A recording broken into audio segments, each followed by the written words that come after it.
আজকে যেভাবেই হোক ছুটি নিতেই হবে, বউটাকে কতদিন ধরে দেখি না। তাড়াতাড়ি স্যারের কাছে যাই, গিয়ে বলি স্যার আমার ছুটি লাগবে। স্যার আমার ছুটি লাগবে, ছুটি যাব।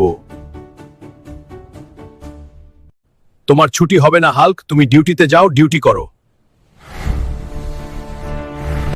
কি গো হালকা, তুমি নতুন বিয়ে করে আমাকে রেখে গেলি, তুমি কি আসবি না? তো আসবো বউ, আবার ছুটির জন্য স্যারের কাছে যাচ্ছি। যেও কিন্তু ভালো ছিলে, যাক ভালো হলে কিন্তু তাতে মনে কলে গেছে। ওরটি দোষাতে তো পেয়েছিল হচ্ছে বাড়ালে আশা করি লিখবো। বর্তমানে সেও আমি দিল্লি বর্ষা পাই। আসলে ইউনিয়ন করে কিছু হয়ে যায় ঘরে। Hey friends, please like and subscribe.